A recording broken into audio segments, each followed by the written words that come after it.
Well, it's a place most people will never visit, but one Memphis educator is headed to Antarctica, get this, for the second time. Can you believe that? No. Yeah.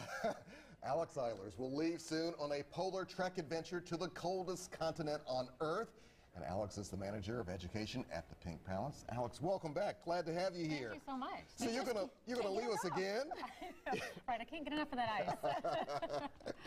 What is the experience like? Because most of us can only absolutely try to imagine what it's like. Right. Well, growing up in Illinois, I thought I knew what cold weather was until you get down to Antarctica. There's nothing like it, but really in a good way, because you are experiencing things, and I get to share things with the Memphis area.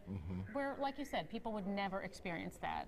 So virtually, they can experience through me. That's what I was about to say. So this time around, and you all did this last time as well, but there are going to be some more opportunities for us to sort of travel along with you. Explain what that's going to be like. What do we need to do? There are. So there's two websites you can follow along with. Polartrek.com. That's where I will be journaling, and I've already started. We're talking about the challenges. And this year I've partnered with Baptist on a Get Fit challenge.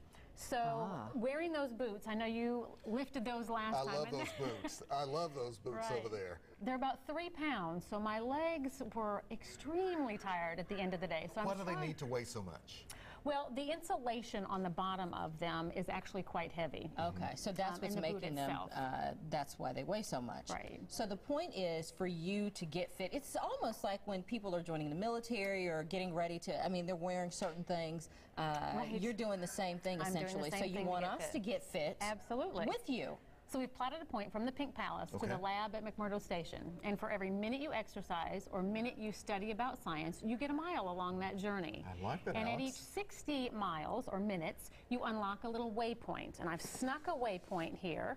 It'll talk to you a little bit about a health snippet, a science snippet, or maybe where you are along your journey. And this is something families can do, because this is something I can get my kids involved in. Absolutely. And it's free. I like that even more. So Love that. You've got some other cool things right here in front of us. I take it also a part of the big trip coming up? It is. Yeah. Everything on here. Last year we put this tag on the head of Weddell Seals. And the neat thing about it was we were looking for seals that had molted or shed their fur. And my scientists down there noticed that the female seals were molting later in the season. So this year we're going to go down and find out if the seals pupped and what kind of critical life history events are causing those seals to molt later. You just mentioned some of the specific research. What's so important or impressive about these seals? Well, first of all, I've got my big seal over there. That is a life-size version of them. But they don't have any land-based predators, so you can walk right up to them. Their temperament is very calm, and it's a lot easier to do research on an apex predator when they're so calm.